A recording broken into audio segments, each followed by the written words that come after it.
Cadena perpetua para asesino de dueña de casa exige el gobierno. Vecinos del sector oriente de Santiago piden plan radical para enfrentar delitos violentos. 14 sacerdotes suspendidos por denuncias de abusos sexuales en Rancagua. El Papa recibirá a segundo grupo de víctimas de Caradima y reabre el caso O'Reilly. Vivir y sufrir en un terminal de buses. Captamos cómo operan los maestros del hurto los fines de semana largos.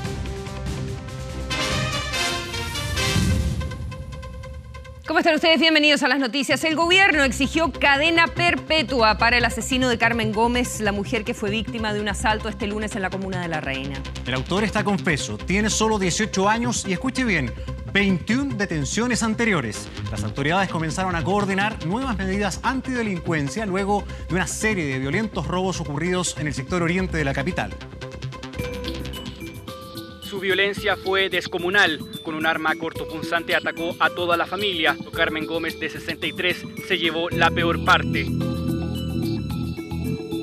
No hay dudas, es el caso policial que en las últimas horas estremeció al país. Uno más ocurrido en el sector oriente de la capital, esta vez en la comuna de La Reina, en donde una mujer fue asesinada por defender a su familia, por proteger a su hijo. Mi hermana murió como héroe por salvar a su hijo.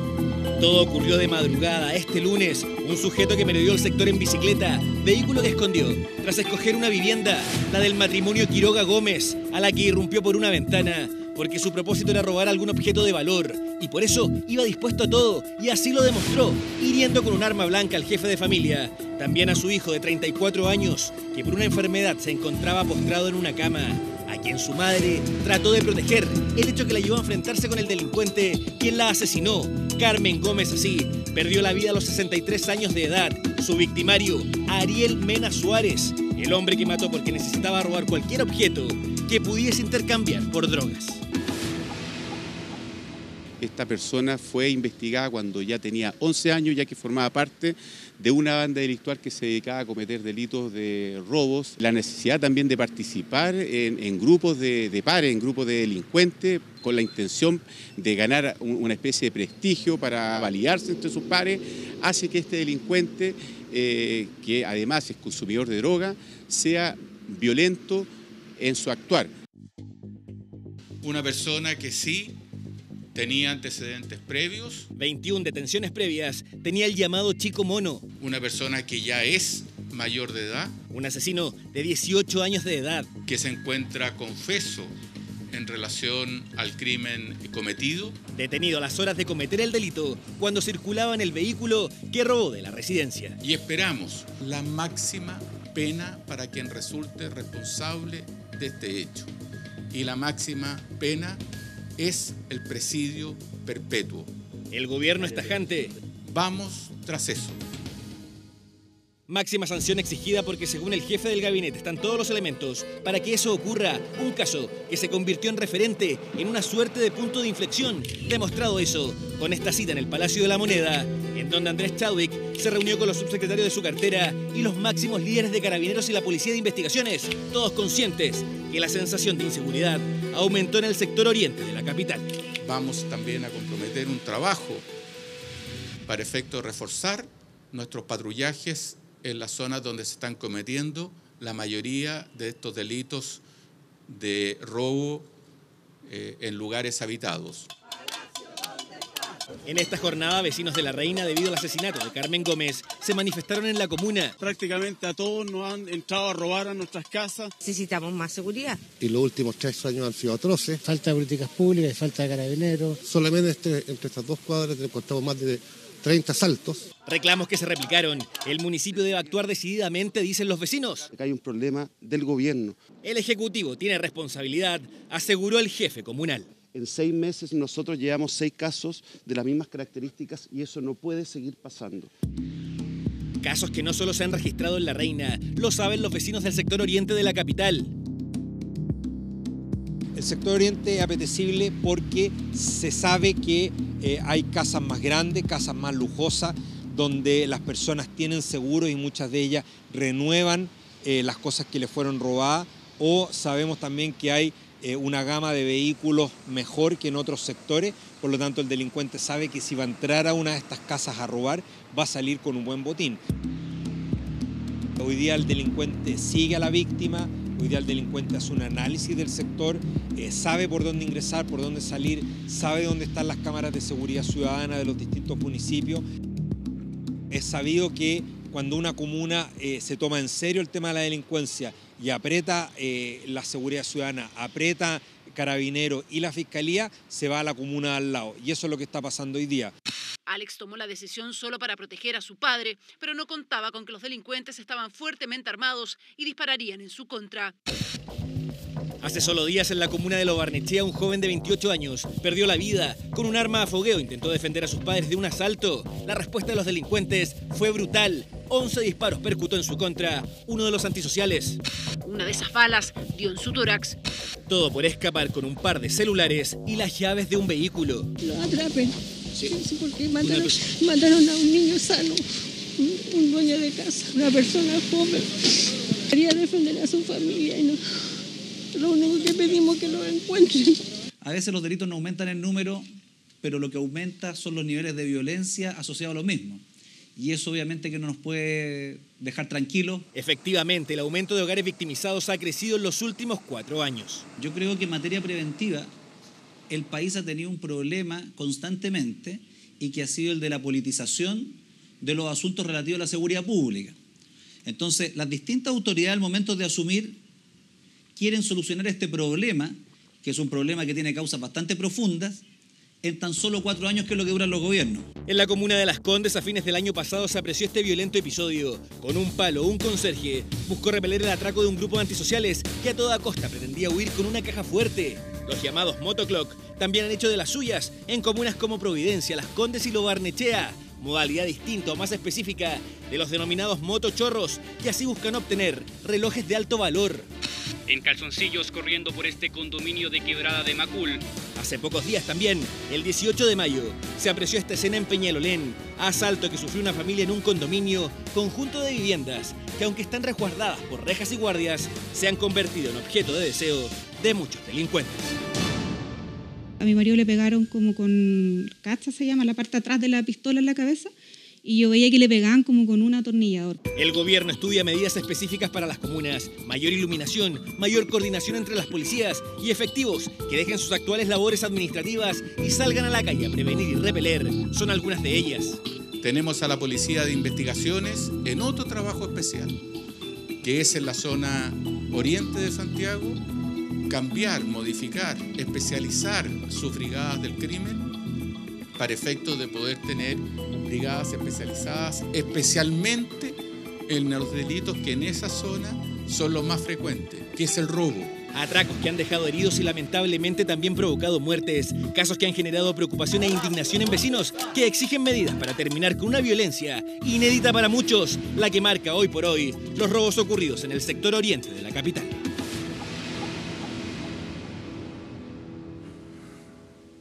Y vamos a otro tema del día. Pudo ser una gran tragedia, pero afortunadamente no hubo fallecidos. Una micro del Transantiago chocó con un vehículo menor y terminó incrustada en el antejardín de un edificio en plena avenida Kennedy. Más de 10 personas quedaron con lesiones. La micro había comenzado su viaje hacía pocos minutos en la estación Escuela Militar del Metro. Con 17 personas a bordo, se dirigía hacia Estoril cuando en segundos cambió su trayectoria. En plena avenida Kennedy, la conductora del bus perdió el control de la máquina, chocó a un automóvil particular y terminó incrustada en este edificio. Le quiso hacer el quite a un auto y perdió el control y nos estrellamos contra el edificio. Una velocidad normal, pero no pudo controlar la máquina porque empezó a hacer zigzag y se fue detrás de un auto y lo aplastó. La verdad es que no nos dimos cuenta y estábamos incrustados ahí en el edificio. Pero gracias a Dios estamos todos bien. Este vehículo todoterreno habría realizado una mala maniobra, desestabilizando a la micro, que en menos de un segundo arrastró a este Mercedes-Benz, donde viajaba una madre con 2 pequeños de 1 y 2 años. Los niños iban amarrados y por lo tanto sufrieron daños muy menores. De lo contrario, el resultado habría sido muy distinto. El bus se deslizó, ¿ya? No hubo una caída a un vacío, por decirlo de alguna manera. Pese a la envergadura del accidente, no hubo lesionados de gravedad. Sí, un verdadero milagro en el caso de esta mujer que solo un segundo antes del choque pasó por el mismo lugar donde irrumpió el bus del Transantiago. Es un milagro lo que le pasó a usted, por eso estamos todos. Cuéntenos. No, de verdad que no. Pero Muchas muy gracias. cortito. O sea, podría estar muerta. El destino le perdonó la vida a Carmen Ramírez, madre de 2 hijos y gerenta de un spa. Sabes que todavía no lo puedo creer. Me lo imagino nomás ya mi hija muerta. Hay que agradecerle mucho a Dios, porque en realidad se salvó de milagro. Los vecinos de la avenida Kennedy acusan inquietud. Viven al borde de una caletera que muchos utilizan como una verdadera autopista. Los vehículos pasan muy fuerte, muy fuerte. Aquí lo ves ya. Está el hecho. No hay más que decir. Hay que darle gracias a Dios que el residente de acá no le pasó nada, que iba con niños. Efectivamente hay edificios que son bien caros y hay autos bien caros, entonces hay gente que los echa a correr, sumado que también no hay paraderos de micro, el último paradero es el de Jerónimo Aldrete y el siguiente es de Las Tranqueras, entonces aquí es ideal para echar a correr cualquier tipo de vehículo, está la entrada a la autopista a 200 metros. Es la SIAT de Carabineros la que tendrá la última palabra en este confuso accidente que podría haber terminado en una tragedia. Y un nuevo escándalo remece a la Iglesia Católica chilena. 14 sacerdotes de la diócesis de Rancagua fueron suspendidos. Se investiga si han cometido actos impropios y si forman parte de un grupo de religiosos que ampara conductas contrarias a sus votos. Además, la Fiscalía indaga si hay presuntos abusos sexuales. Frente al santuario en honor a Santa Rosa de Lima en Pelequén, los sacerdotes se percatan que desde el cielo alguien los observa. Fueron convocados por el obispo de Rancagua, Alejandro Goich, luego de la denuncia que le atribuye conductas impropias a una docena de sacerdotes, amparados en una supuesta cofradía de religiosos llamada La Familia. Es gravísimo que haya ocurrido una cosa así, que se haya descubierto una cosa así como la que estamos conociendo. Ocurre en una diócesis que dirige un hermano nuestro aquí cerca. No es competencia propiamente de la conferencia episcopal conocer de eso. Se trata de actos reñidos con sus votos sacerdotales, como las fotos semidesnudo que el suspendido párroco de Paredones, Luis Rubio Contreras, envió a un joven por Facebook. ¿Cómo le dijo Luis, mándame unas fotos tuyas, desnudo, quiero verte? ¿Cómo se lo planteó? Era así como tú me lo estás diciendo. Y uno cede. Y nada más, ¿yo qué más puedo decir? En silencio, uno a uno llegaron hasta la casa de retiro en Pelequén los sacerdotes y párrocos. 68 componen el clero diocesano. El clero diocesano en pleno, ya ustedes pueden sacar ahí conclusiones, está reunido aquí con su obispo para discernir la situación, que es bastante compleja además. Tan compleja es la situación en O'Higgins que Monseñor Goich designó un comité con especialistas en derecho canónico. Por la tarde, la diócesis informó que se ha suspendido a 14 sacerdotes, quienes pueden haber incurrido en acciones constitutivas de delitos tanto canónicos como civiles. Eso es precisamente lo que intenta dilucidar un equipo de la Fiscalía de O'Higgins, que investiga hace 2 meses presuntos delitos sexuales. Había una investigación vigente sobre el particular. Sin duda que en estos casos hay un abuso de confianza especial de parte de los autores respecto de personas, digamos, que están en una condición de debilidad distinta a una situación normal, lo cual supone un reproche penal mayor. Entre los suspendidos figura el párroco de Peumo, Héctor Fuentes, quien ocupa además un alto cargo en la curia diocesana, es vicario para la pastoral. También el párroco de Las Cabras, Óscar Zúñiga, a quien conocimos durante las últimas elecciones presidenciales cuando celebró misa a las 6 de la mañana, antes de cumplir con su deber como vocal de mesa. Si yo le pido a la gente que sean serviciales, comprometidos, y si a mí me están pidiendo servicio y no lo hago, o sea, es como el padre Gatica. No quiere ser el padre Gatica. No quiero ser el padre Gatica. También fue suspendido el párroco de Chimbarongo, Robinson Piña, quien además era capellán del Colegio Marista de San Fernando, cargo del que, según informó el establecimiento, fue separado mientras dure la investigación. ¿Algunas palabras? ¿Ah? Bueno, nos vamos a quedar en un tema relacionado. El Vaticano anunció que el Papa va a recibir en junio a otros 5 sacerdotes chilenos víctimas también del ex párroco del Bosque, Fernando Karadima. La conferencia episcopal confirmó esta visita en días que, como vemos, siguen convulsionados para la Iglesia Católica chilena, justo cuando también se conoció la reactivación del caso O'Reilly a nivel eclesiástico.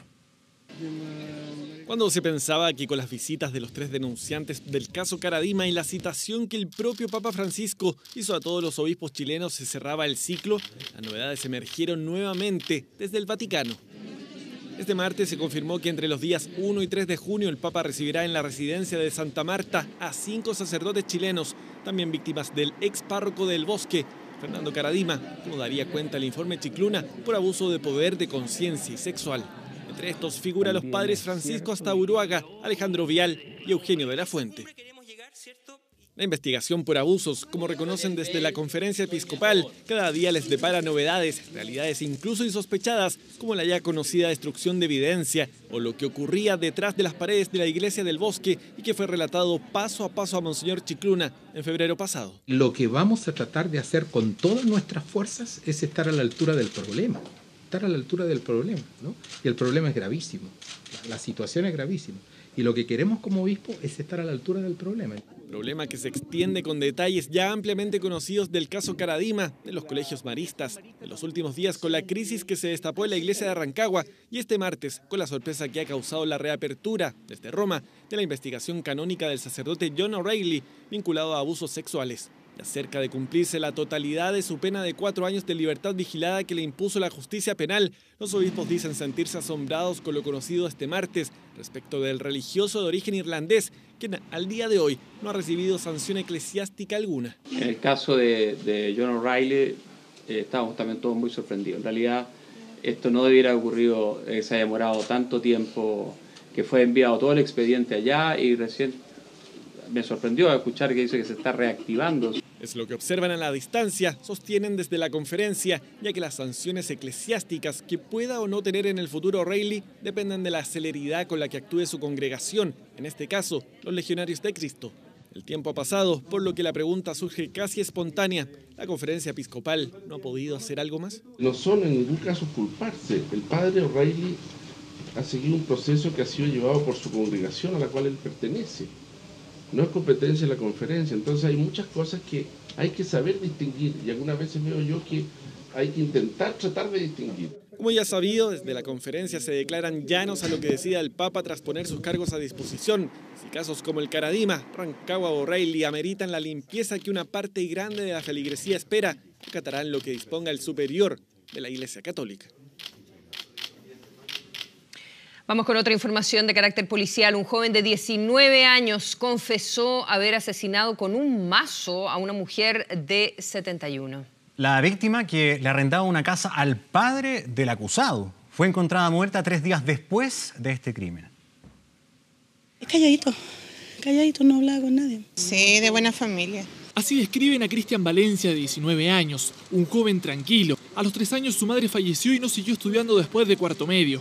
Un joven común y corriente para el resto, pero que la noche del viernes confesó un crimen brutal. Mató con un mazo a María Magdalena Barriga, de 71 años, después de un supuesto ataque de ira. La víctima recién fue encontrada 3 días después.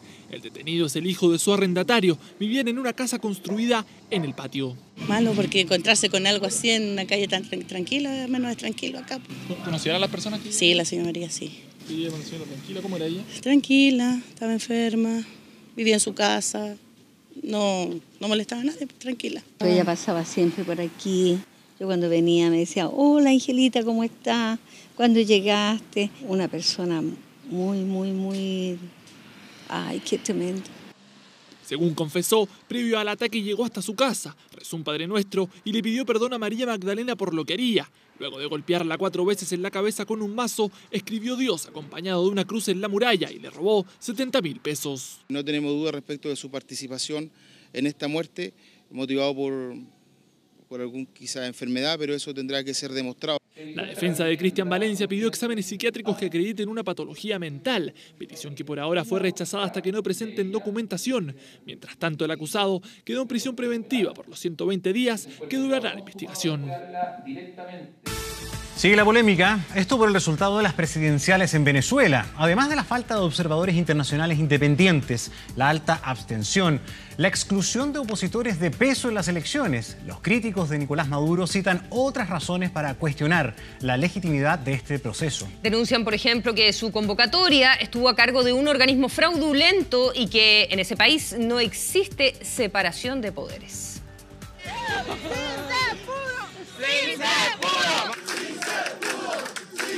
En diciembre de 2015 no había cómo quitarle la sonrisa a la oposición venezolana. Festejaban que por primera vez en 16 años se quedaban con la mayoría en un parlamento concentrado en manos del chavismo. Desde ahí esperaban impulsar cambios, pero la alegría les duraría poco.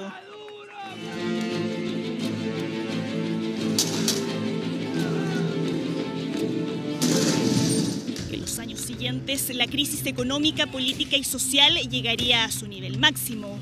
Pero mientras el descontento hacia el gobierno de Nicolás Maduro aumentaba, el poder de la Asamblea Nacional Opositora se volvía cada vez más irrelevante. El Poder Judicial, con miembros designados por el gobierno, declaró al legislativo en desacato y consideró nulas sus decisiones. Este reculamiento del gobierno lo que demuestra es que en Venezuela no hay separación de poderes, ni hay democracia, ni hay justicia. Tiempo después, Maduro haría su anuncio más controvertido. Convoco al poder constituyente originario para que la clase obrera y el pueblo en un proceso popular constituyente convoque una Asamblea Nacional Constituyente. Nicolás Maduro veía esa Asamblea Constituyente como la única forma de poner fin a las manifestaciones, pero la medida tuvo el efecto contrario. La oposición no participó del proceso por considerarlo fraudulento. Más de 500 miembros de la Asamblea que integran las filas del chavismo asumieron bajo acusaciones de una elección manipulada. Para nosotros es nulo, no existe y vamos a seguir en pie de lucha hasta que aquí se imponga y se restablezca el orden constitucional. La Asamblea Constituyente se tomó las atribuciones del Parlamento y se instaló en el mismo edificio donde sesionaban los congresistas de mayoría opositora.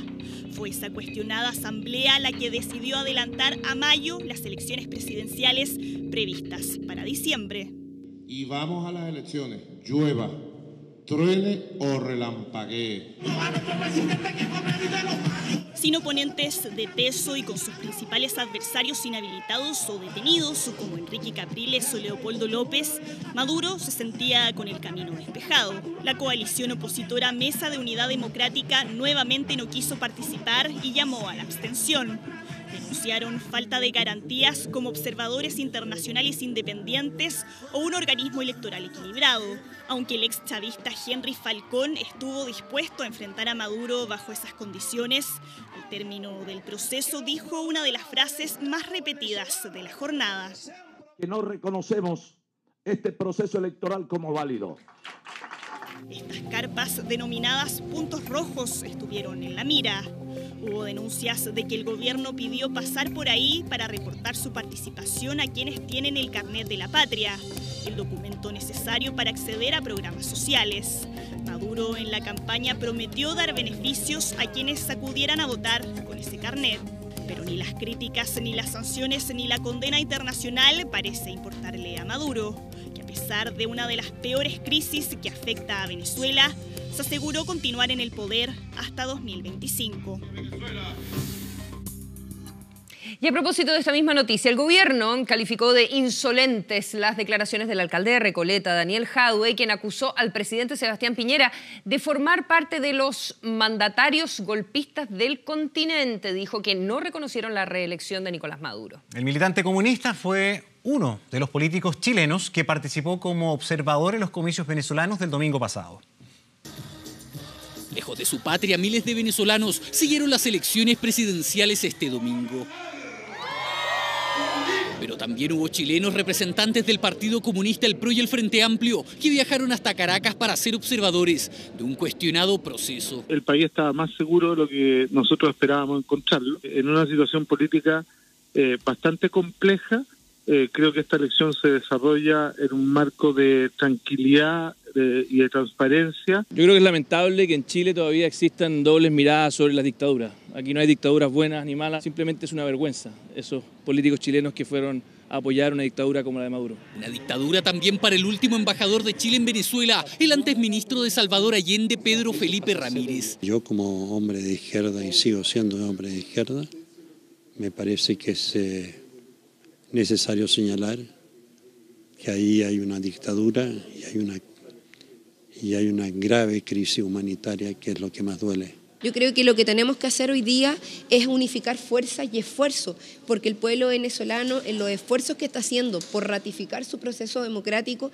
a través de una elección, puedan llevar adelante un momento de paz. Una reelección de Nicolás Maduro no reconocida por 14 países del continente, entre ellos Chile, donde el presidente Sebastián Piñera aseguró que los comicios no cumplen con estándares mínimos de una verdadera democracia. La verdad es que a mí me sorprende el injerencismo de algunos presidentes golpistas de este continente, entre los que cuento al presidente Piñera y a otros que no les gustan las elecciones cuando sus amigos golpistas no pueden participar. Cuando existe una insolencia a nuestro presidente de la República, a quien se agrede finalmente es a todos los chilenos. Y en ese nivel de debate nosotros no queremos estar.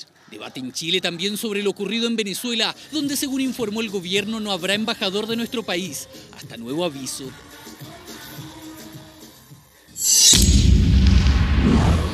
Crece la emergencia por el volcán Kilauea. 2 canales llenos de lava ardiente llegaron al Océano Pacífico y el contacto del magma con el agua salada provocó una enorme y densa nube tóxica. A esto se suma que el flujo se está acercando a una planta geotérmica llena de materiales inflamables.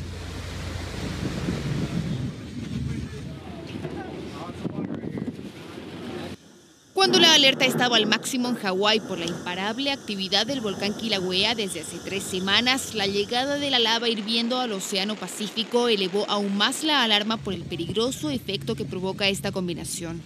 2 flujos del magma hicieron contacto con el agua salada, produciendo un fenómeno llamado LACE, una mezcla de ácido clorhídrico, vapor y partículas de vidrio volcánico que dificulta la respiración, además de provocar fuertes irritaciones en los pulmones, los ojos, la nariz y la piel.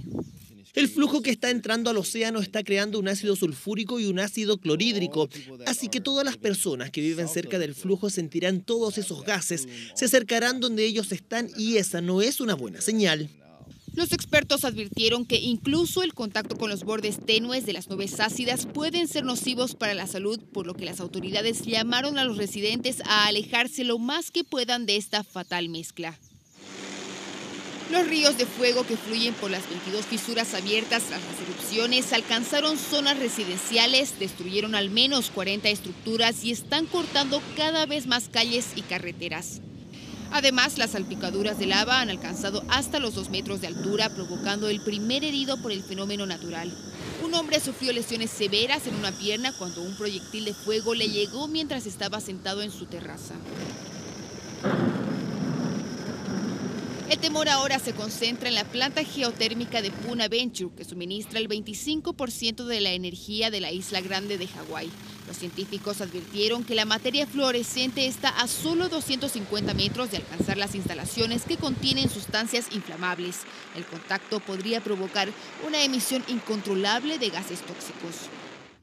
Estoy a 3 kilómetros de la grieta y escucho explosiones todo el día, todos los días. Es una mezcla entre el sonido de un dragón y estar al lado de un vuelo de la Fuerza Aérea.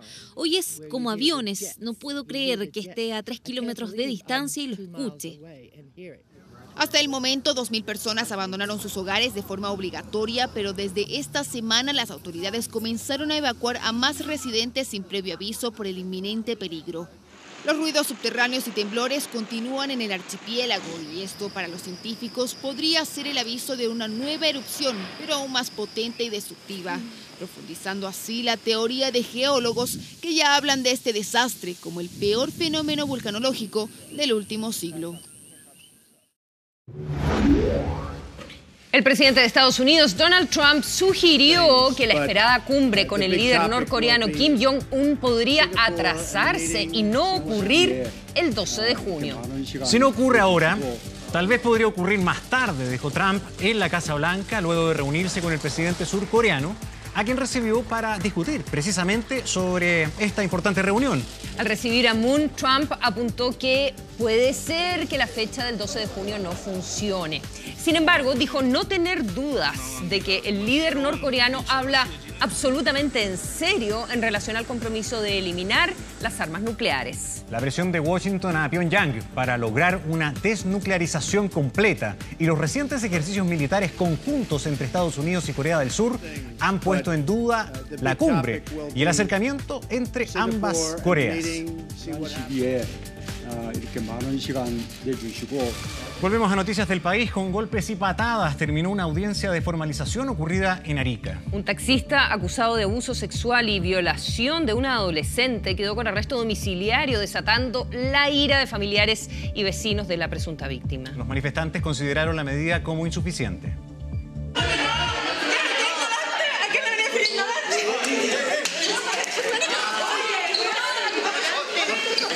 Poco pudieron hacer los gendarmes para contener la ira de los vecinos y familiares de una joven presuntamente violada por un taxista en Arica. Incidentes registrados este sábado luego que el acusado quedara en libertad tras la suspensión de su formalización.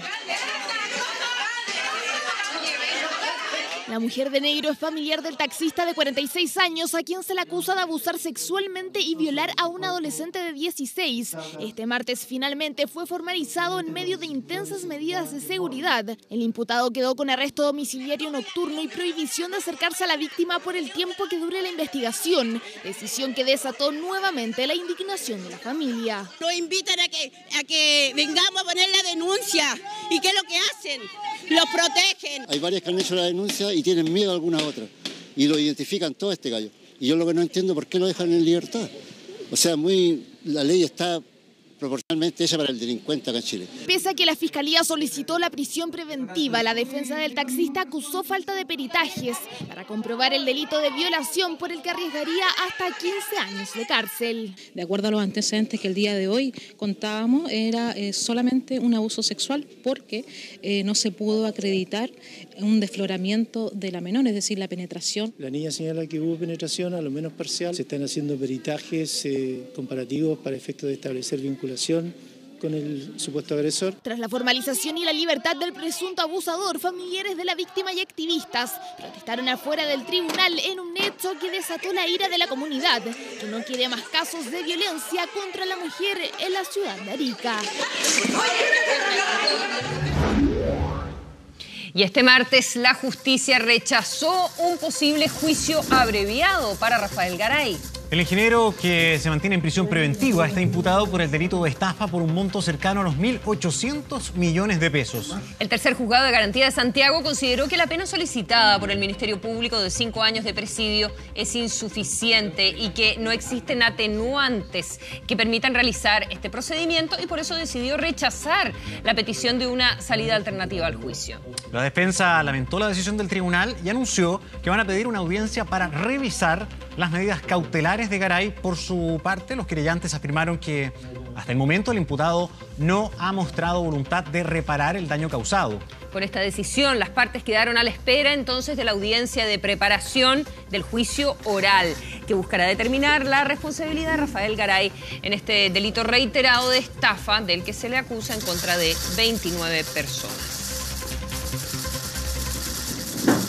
¿Usted cotiza en ISAPRE? Bueno, ponga mucha atención. Revise su plan y no se confunda con los grandes descuentos en salud dental. ¿Qué sucede? Convenios con ciertas clínicas donde la rebaja es de hasta un 80% serían solo una pantalla, esto según el Colegio de Cirujanos Dentistas. Esta mañana denunciaron a las ISAPRES ante el CERNAC por supuestamente inflar los precios y cobrar valores incluso superiores a los de mercado. ¿Les duele una muela? ¿Tiene una caries? Arde, pero no solo la boca, sino que el bolsillo. Por eso nos esperanzamos cuando vemos cosas como estas. Descuentos por ISAPRE, convenios con hasta un 80% de descuento en una de las clínicas asociadas. Pero no se confunda, este descuento está lejos de aliviarle el presupuesto. Lo que vemos y hemos recibido denuncia es que los presupuestos que se generan en estos megaprestadores que son dependientes de la ISAPRE son inflados, no condicen con la realidad y al final al paciente se le entrega un presupuesto que es precio de mercado, sin ningún valor agregado. Publicidad engañosa que denuncia el Colegio de Dentistas, que hoy interpuso un reclamo en el CERNAC. Acusan integración vertical entre las ISAPRES y los centros con los cuales tienen convenios. ¿Dónde te atiende? En Integra Médica, por lo que me dice la ISAPRE. ¿Sabes si tienes cobertura dental? Sí, un plan aparte. ¿Cuánto pagas por eso? Como 5.000 pesos. ¿Cuánto es el descuento? Como de un 70% más o menos. De 80%. Algunos planes tienen cobertura dental incluida, otros se paga un adicional para acceder a estos convenios. Según el Colegio de Dentistas, estos valores están lejos del precio de mercado. Según los datos que manejan, un control dental, un megaprestador lo ofrece a más de 120.000 pesos, cuando el valor promedio bordea los 18.000. Una cotización de implantes bordea los 521.000 pesos, más del doble del precio real. Se dice que no hay acceso a la salud dental o que la salud dental es cara en Chile. Esta es una de las razones de que es cara. Si no es en este minuto no es el odontólogo que está encareciendo la salud. El encarecimiento de la atención odontológica se está produciendo por la colusión que hay entre los megaprestadores y las ISAPRE. Fuimos a cotizar un centro que presta servicios a una ISAPRE y el valor de la limpieza sin el descuento supera los 150.000 pesos. Con el plan de salud se rebaja 63.019 pesos. Un ahorro en el papel, pero en la práctica supera 7 veces el precio de mercado que tiene el Colegio de Dentistas. La verdad que ahora me vengo a enterar, no tenía idea. Molestia, obviamente, pues siempre pasa lo mismo con la ISAPRE, pues lamentablemente uno está como obligada a estar con ella. Incluso la denuncia apunta a los incentivos que reciben los equipos médicos de las prestadoras, que muchas veces solo quedan con un 20% del dinero que paga cada cliente. Van tantos pacientes a ortodoncia, tantos pacientes a blanqueamiento, tantos pacientes a plano, que es una cosa que uno tiene que saber qué lo requiere. Los derivan porque con eso se ganan un bono. El dentista deja de ser en ese minuto el profesional que cuida la salud de su paciente y se transforma en un funcionario que tiene que cumplir metas que no siempre están en relación al paciente. La esperanza están puestas en la reforma a las ISAPRES, que hasta el momento no estaría contemplando la integración vertical de las ISAPRES en prestaciones dentales. Por ahora la recomendación es cotizar y quedarse con el mejor precio final. Suculentos descuentos que al final confunden más de lo que nos benefician.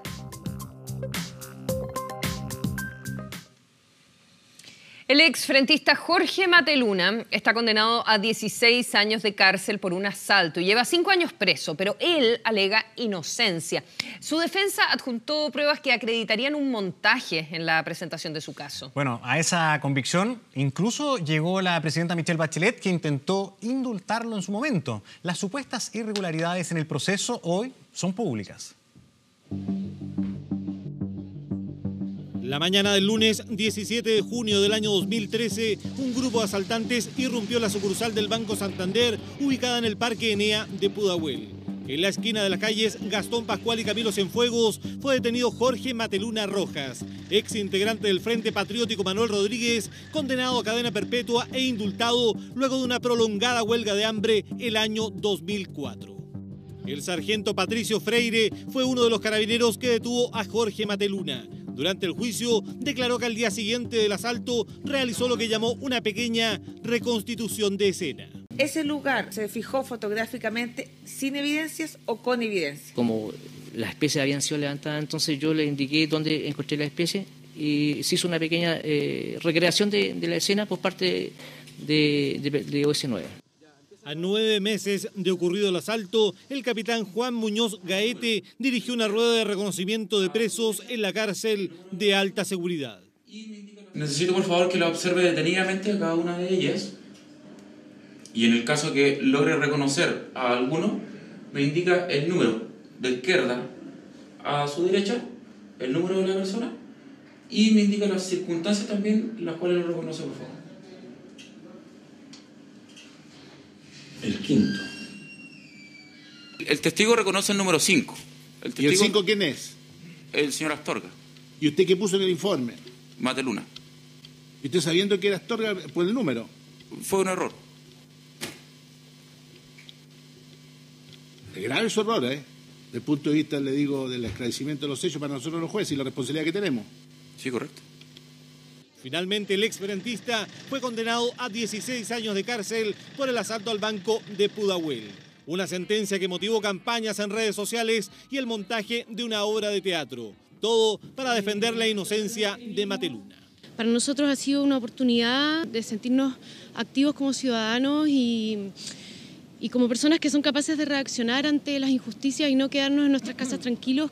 La defensa de Jorge Mateluna presentó un recurso de revisión ante la Corte Suprema para anular la sentencia en su contra. Este es un problema de humanidad, este es un problema de régimen democrático. En una democracia nadie puede ser condenado sobre la base de pruebas falsas. Casi al final de su mandato, la presidenta Bachelet trató de indultar a Jorge Mateluna, pero el entonces ministro de Justicia se negó a firmar el decreto. La mitad del centro de Viña del Mar estaría bajo el agua. La Sofri, en Iquique, quedaría completamente inundada. Eso pasaría si el megaterremoto de Valdivia, que cumple exactamente 58 años, se registrara hoy. ¿Podemos hacer algo?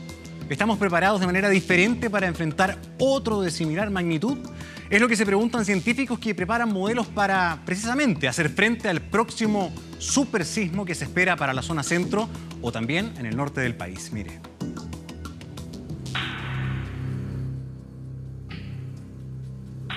Empezó de a poco y a rato más fuerte, más intensidad, que empezaron a caer las casas y los galpones y los árboles que llegaban al piso y volvían a enderezarse y así. Valdivia estaba en el suelo. El terremoto más potente alguna vez registrado en todo el planeta sacudió la zona durante 13 minutos.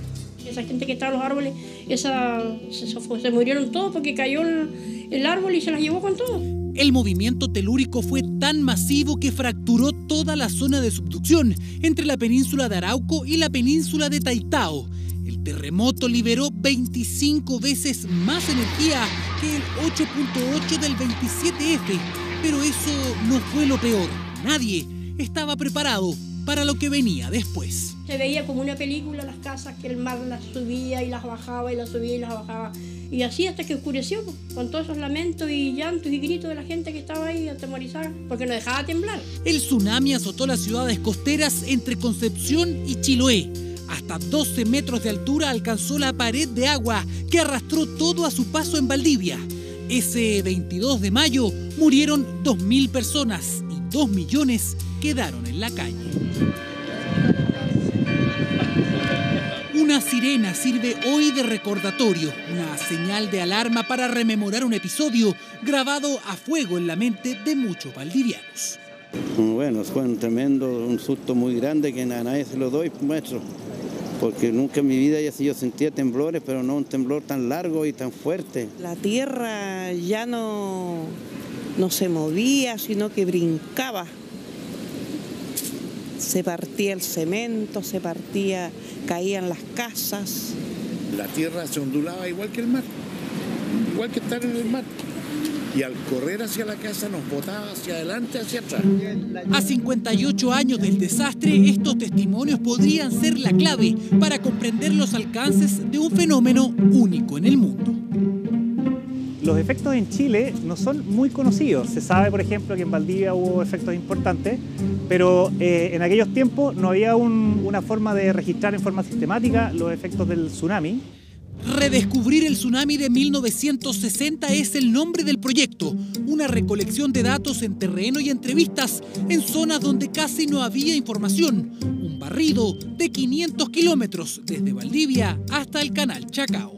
Lo que nos interesa a nosotros es los aspectos cuantitativos del fenómeno, es tratar de cuantificarlo para ver efectivamente cómo fue la ruptura del terremoto de 1960 y cómo fueron los efectos hidráulicos, cómo fallaron las ciudades, las edificaciones, etc. Ese es el objetivo fundamental de la investigación. Con esa información va a ser posible saber cómo reaccionar frente a otros megaterremotos. Y no se trata de ficción. La comunidad científica está esperando 2 supersismos. Primero, en la zona norte. Porque no había un terremoto importante desde 1877.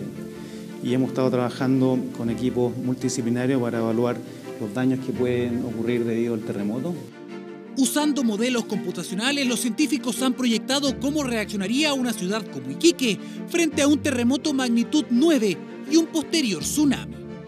Vemos que en el caso de este tsunami, de esta modelación, la primera ola no produce un vaciamiento, sino que llega inmediatamente a inundar, pero sí las siguientes tenemos un recogimiento del agua y luego volver a olas sucesivas vienen a inundar. Entonces, no necesariamente va a existir un recogimiento del mar antes de la primera inundación.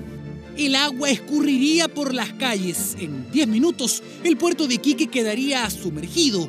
Varias zonas residenciales serían inundadas, pero es la parte comercial la que se llevaría la peor parte. Según los científicos, hasta este sector, en la avenida Hong Kong del recinto amurallado de la zona franca, llegaría al mar frente a un megaterremoto. Acá en este sector trabajan más de 10.000 personas. Es el lado norte de Iquique, uno de los más peligrosos frente a un megaterremoto. Acá es bastante la gente y es preocupante porque acá estamos rodeados por el mar y los cerros. No tenemos por dónde arrancar. Sí, pues preocupante, no solamente acá, pues, sino que en todos lados. Aquí por lo menos para el tiempo del terremoto, aquí quedó todo oscuro, no habían reflectantes que te indicaran por dónde evacuar. Las calles que aparecen en los mapas de evacuación, por ejemplo, no están disponibles de la manera en que teóricamente debieran estarlo. Una calle en un mapa mide, no sé, 10 metros de ancho, pero en la realidad va a estar ocupada por autos, van a haber restaurantes, van a haber usos que no están contemplados en el mapa de evacuación y eso va a dificultar los procesos de evacuación, va a entorpecerlo, va a hacerlo más lento. En la zona central también se espera un terremoto de proporciones. El último se registró en 1730 en Valparaíso, con una magnitud estimada de entre 8.7 y 9.3 grados Richter. Sabemos que hubo una gran inundación de tsunami que abarcó la zona central, pero también llegó incluso hasta Coquimbo y hacia el sur Concepción. Sabemos que Valparaíso tuvo una inundación importante que pudo haber llegado a la zona cercana al Congreso, donde está instalado hoy día el Congreso. La pregunta es, ¿qué pasaría si ese tsunami azotara hoy la quinta región? Viña del Mar está todo el sector aledaño al Marga Marga, es una zona muy plana, entonces estaría bastante comprometida. Gran parte del centro de Viña quedaría inundado, lo mismo los orientes. El agua llegaría casi hasta el Sporting a través del estero Marga Marga.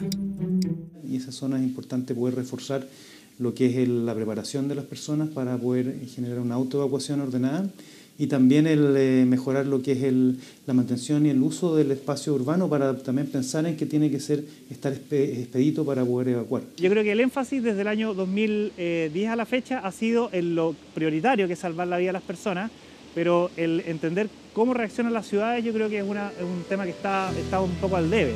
Según Winkler, las ciudades deben estar pensadas para el después, ser resilientes, saber cómo se pueden levantar en poco tiempo, manejar los residuos, tratamiento sanitario, electricidad.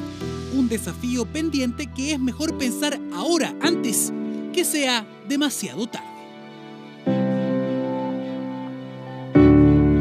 Reportajes 24. Terminó el fin de semana largo, sinónimo de relajo para la mayoría, pero para un grupo de vecinos del sector del Terminal Sur de Santiago es más bien un fin de semana del terror. Claro, son más de 60.000 personas que pasan por sus calles en esas jornadas de celebraciones. Centenares de buses que congestionan sus avenidas y delincuentes que llegan a buscar víctimas. La municipalidad y la concesionaria están tomando medidas, pero falta mucho para que esos vecinos puedan disfrutar los días de descanso como corresponde, descansando. En septiembre pasado conocimos la desigual pelea que daba una vecina de Estación Central contra el rodoviario y los buses que transitaban y se estacionaban frente a su casa. No se puede vivir, no. Usted quisiera escuchar los bocinazos. Desde que los buses crecieron tanto en tamaño como en cantidad y el terminal se vio sobrepasado por la demanda, la vida de doña Violeta y los vecinos aledaños al rodoviario se tornó difícil. 8 meses después, el panorama general no mejora.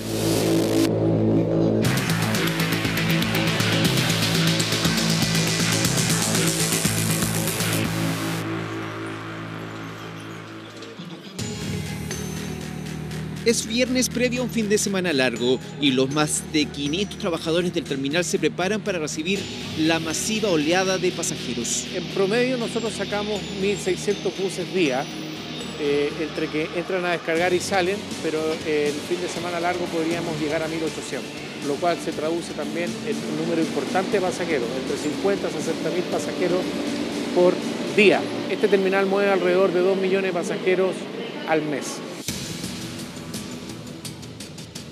En paralelo, los vecinos también se preparan para literalmente quedar una vez más encerrados, rodeados de buses, pasajeros, comerciantes, ambulantes, autos, en fin. Fin de semana largo ahora es tremendo. Va a ser un... Me quedo callada para que escuchen los bocinazos. Sinfonía de bocinazo. Los principales protagonistas del enojo vecinal son los conductores de los buses. Que uno, por ejemplo, cuando tiene vehículos no puedes entrar a tu casa porque tenés la entrada tapada con vehículos, o sea, con buses. Los conductores asumen su cuota de responsabilidad, pero achacan culpa al recinto y su ubicación. Exactamente, porque paran los buses, bueno, no todos usan el mismo criterio, pero dejan los motores andando muchas veces por el tiempo de espera, pero si se van a los talleres después es imposible hacer los horarios. Tenemos que estar peleando unos contra otros para poder entrar al terminal. El bienestar de la gente yo creo que sí, porque es como se da cuenta el medio taco que hay. Cada hora que pasa el flujo de personas aumenta y en momentos desborda la capacidad de los andenes y pasillos, y son las circunstancias propicias para que actúen los ladrones.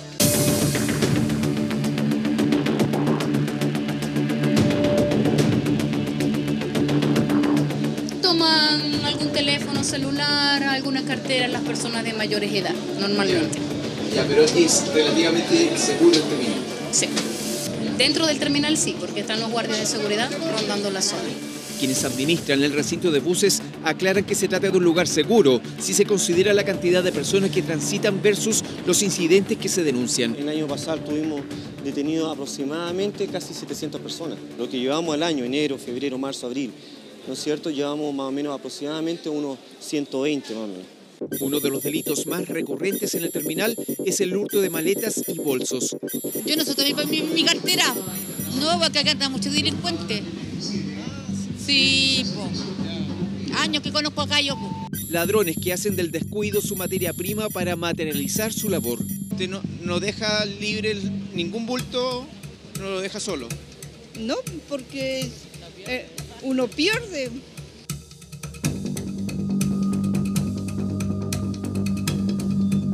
Esta mujer, por ejemplo, se aprovecha de una pasajera atiborrada de cosas que intenta ingresar a los baños. Encuentra el momento preciso para hacerse de un bolso.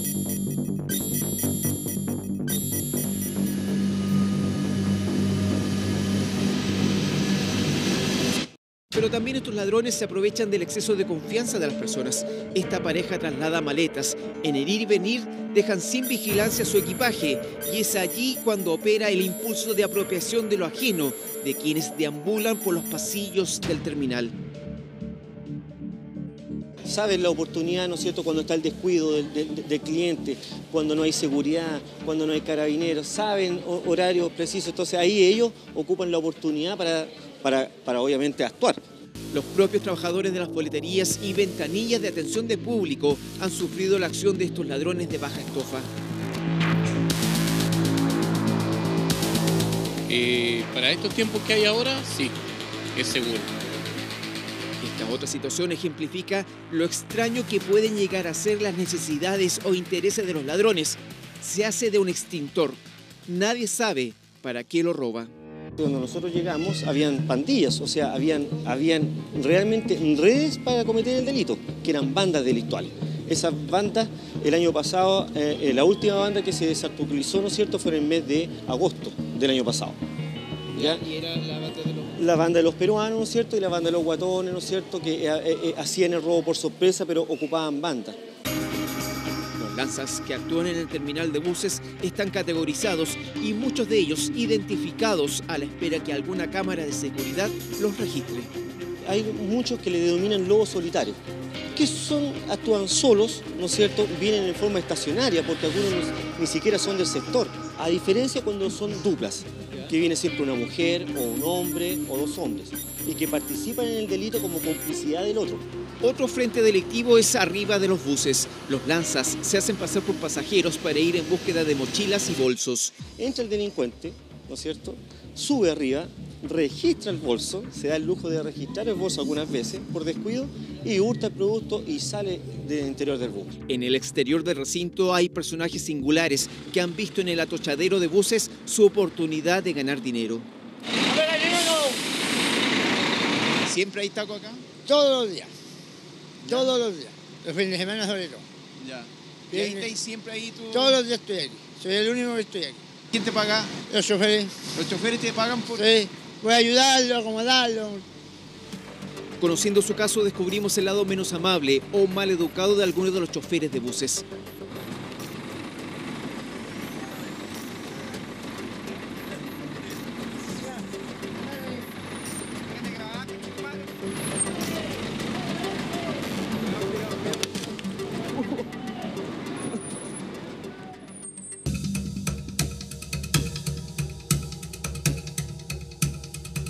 Volviendo al terminal, la nueva administración ha establecido una tolerancia cero a los ambulantes.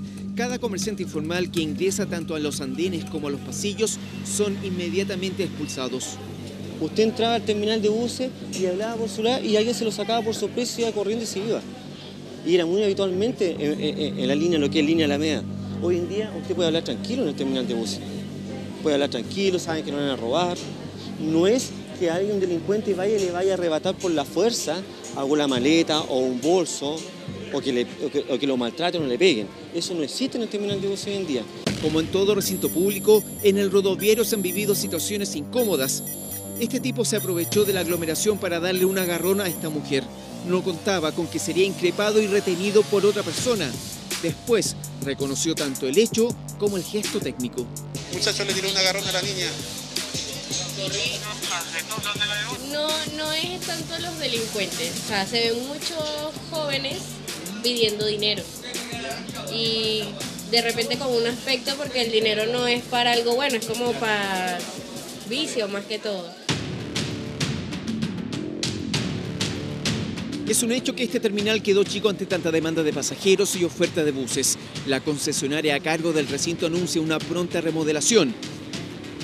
Hay que reforzar todo lo que son pilares y fundaciones para poder hacer un segundo piso donde irían todas las boleterías.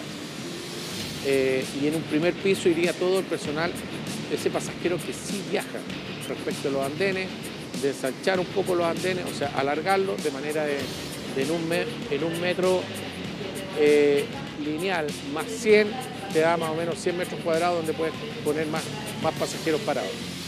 Pero donde aún hay deudas es con el entorno. Los vecinos aún no evidencian ninguna mejora o medida mitigatoria que se han anunciado desde hace tiempo. En octubre quedaron de hacer una doble pista que todavía no la cumplen. O sea, ¿por qué han aplazado? No tengo idea.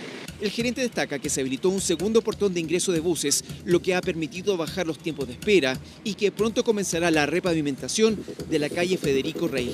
Pavimentación y el ensanche de la calle Federico Rey ya viene, se hizo una licitación y debería estar por cerrarse esa licitación para empezar los trabajos ya respecto de la entrada de los buses al terminal. El mal estado de las aceras del sector es una de las principales demandas y críticas de los vecinos. Al costado de la caletera de General Velázquez, el municipio dispuso la construcción de vereda y una plazoleta. A lo mejor va a mejorar todo este puesto, pero en esta esquina encuentro poco uso para la gente, porque aquí va a ser de tránsito nomás todo. ¿No le mejora su calidad de vida? A mí no, pues yo estoy dentro de la población. Eso es lo que quieren los vecinos, mejorar su calidad de vida, algo que se aburrió de esperar la señora Violeta. Que la colapsó el terminal y así muchos más están dejando la comuna. La señora Violeta se dio por vencida, abandonó la pelea contra el terminal y los buses. La casa ahora es una bodega.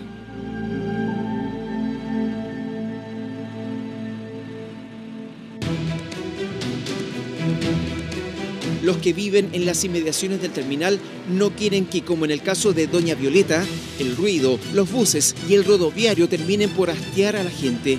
La concesionaria a cargo de la administración del recinto municipal asegura tener la mejor voluntad de seguir mejorando en cuanto a seguridad, infraestructura y transformarse en un buen vecino para el sector.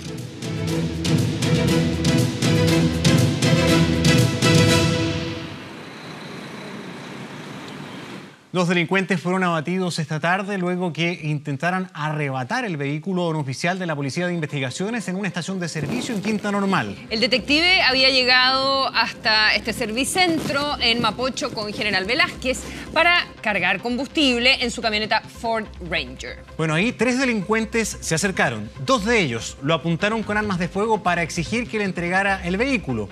El policía pudo sacar su arma y disparó a los ladrones. Uno cayó abatido en el acceso de la estación de servicio, mientras que un segundo murió tras llegar a la urgencia del Hospital San Juan de Dios. Un tercer delincuente escapó y uno de los bomberos del servicentro también resultó lesionado. Se trataría de 3 personas, 2 de las cuales actualmente se confirmó ya que se encuentran fallecidas.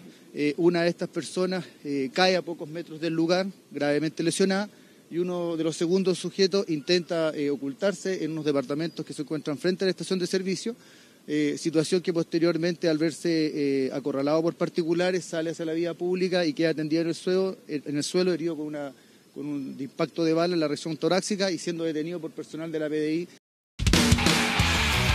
24 horas Deportes. Hola, ¿cómo están? Muy buenas noches. Ya es oficial.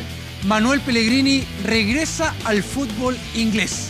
Desde hoy es el nuevo director técnico del West Ham United, equipo que terminó en el puesto 13 en esta Premier League temporada 2017-2018.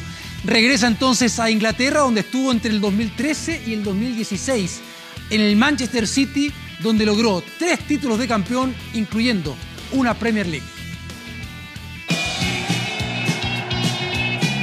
Su huella aún se mantiene, dejó un legado en su primer paso exitoso en Inglaterra, donde obtuvo la Premier League con Manchester City, donde por su personalidad lo apodaron The Charming Man.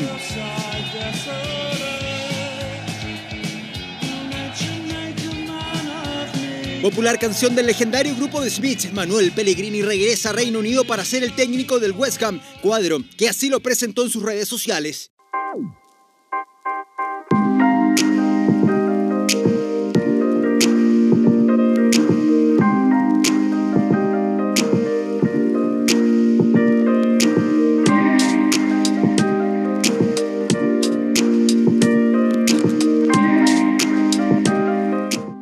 Durante el día, el mismo club fue subiendo a sus mismas redes diversos perfiles del ingeniero. Héctor Pinto, que trabajó con Pellegrini en China, llegó este martes a Chile y opina de este paso del entrenador chileno.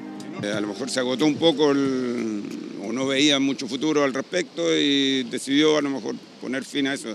En común acuerdo llegaron en buena relación con los directivos. Manuel Pellegrini. El anuncio oficial del arribo de Pellegrini fue noticia en Inglaterra. El West Ham es un equipo de Londres identificado con la clase media-baja que nunca ha ganado una Premier League y donde se encontrará con jugadores que dirigió en el City como Pablo Zabaleta o el arquero Joe Hart. Además dirigirá al mexicano Javier Chicharito Hernández, al francés Patrice Evra, al campeón de la Eurocopa con Portugal Joao Mario y su estrella, el seleccionado argentino Manuel Lanzini. Pero igual ya se habla de refuerzos. Uno de sus favoritos ya suena, el marfileño Yaya Touré. A Manuel por lo menos lo motiva por el hecho de estar en la primera línea nuevamente de competición. En este recinto hará de local Manuel Pellegrini en el imponente Estadio Olímpico de Londres, el mismo que deslumbró los Juegos Olímpicos de 2012. En West Ham jugaron los chilenos Javier Vargas entre 1998 y 2001 y Luis Jiménez en 2010. Un nuevo desafío para este técnico nacional en Europa, su quinto equipo tras Villarreal, Real Madrid, Málaga y Manchester City, cuadro donde fue campeón en 2014 derrotando nada menos que al mismo West Ham United, donde ahora el ingeniero comenzará una nueva obra en Inglaterra. Ya celebran el regreso de The Charming Man.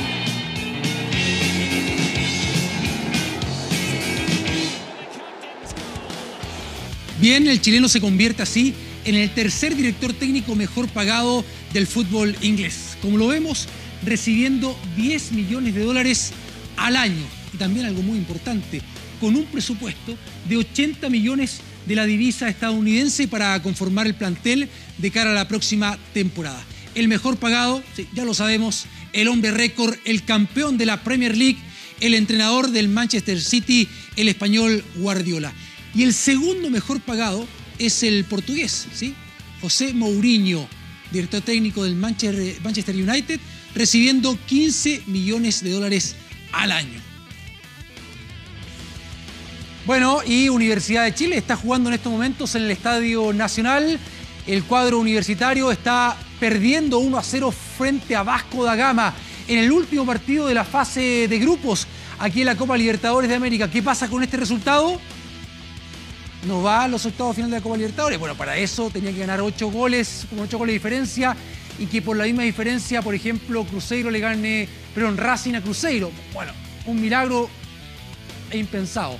Pero con este resultado está clasificando a la Conmebol Sudamericana. Pero si le hacen un gol más, queda fuera Universidad de Chile. Vamos a la pausa y ya regresamos con más información y ahí quizás con el final del partido les cuento. Sabemos que hay mafias muy poderosas. Todo el mundo hace lo que quiere. Nosotros somos las víctimas. Intentaremos pasar desapercibidos como un vendedor ambulante de cigarrillos. Aquí trabajamos nosotros.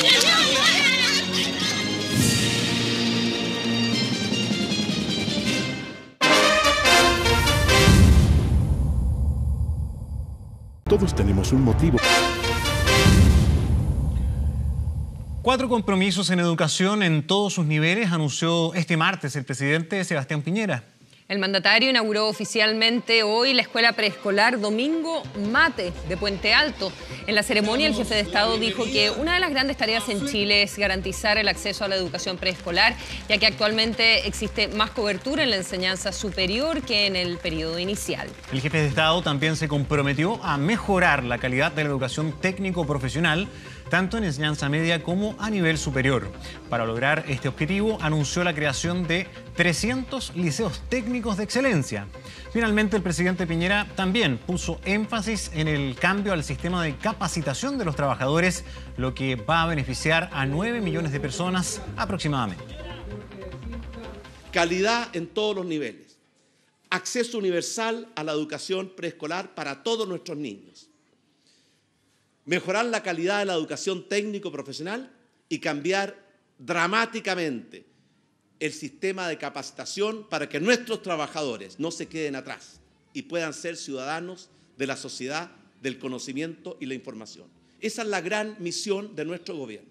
Y yo créanme, esta visión es mucho más importante, es mucho más trascendente y va a marcar mucho más el que podamos ganar la batalla o la madre de todas las batallas que todas las reformas que hemos hecho en el pasado en materia de educación. En julio se estrenará el esperado primer documental autorizado sobre la vida de Whitney Houston. El material inédito, que fue aplaudido en Cannes, ha lanzado en estos días algunos adelantos. Abuso, adicciones, estafas familiares. Fue lo mínimo que enfrentó la diva del pop, fallecida el año 2012 a los 48 años. What does she mean to you? She's the greatest female entertainer of the 20th century. So much soul and so much spirit. Clock strikes upon the hour and the sun begins to fade. People think it's so damn easy. And when the night falls, and it's not. Varias veces quiso parar, estaba agotada, alejada de las luces. La grandiosa voz de Whitney Houston era apenas escuchada por su círculo, el mismo núcleo que a 6 años después de su muerte accede a hablar en este documental. Y primero que describe cuánto y cómo sufrió la cantante durante su época dorada sobre el escenario.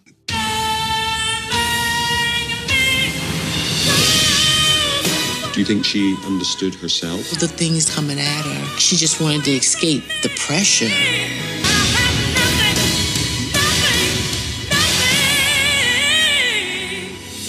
She was beautiful. I'm singing music from my heart. Heart. If I don't have you, Las tres figuras de la cultura popular musical en Estados Unidos en los 90, Prince, Michael Jackson, Whitney, todos ellos murieron en circunstancias similares, con pocos años de diferencia, todos relacionados con muertes con drogas, todos vivían una gran vida, pero aislados. ¿Por qué pasó esto? Ahí viene la gran pregunta para la sociedad.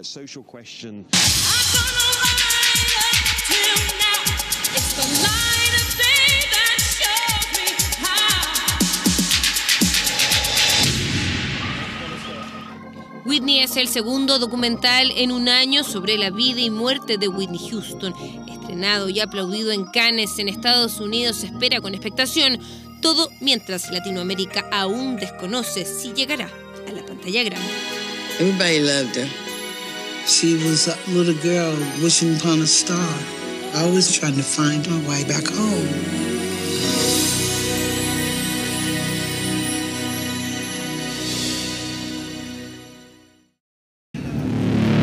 Los vendedores ambulantes de cigarrillos detectan mi presencia.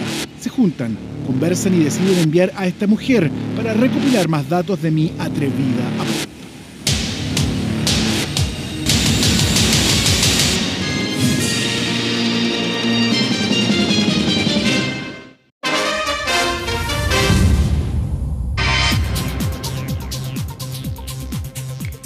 Atención, porque el Ministerio de la Vivienda y Urbanismo dispuso del subsidio para el mejoramiento de la vivienda, beneficio que permite instalar paneles solares para consumo doméstico. ¿Cómo postular? ¿Cuáles son los requisitos? Todos los detalles, como siempre, en nuestro sitio web 24horas.cl. Termina aquí 24 Horas Central. Siga junto a TVN. Después del informe del tiempo viene informe especial con un reportaje a las violentas y peligrosas mafias que controlan el comercio ambulante en algunos sectores de Santiago. Gracias por informarse con nosotros. Que tengan muy buenas noches.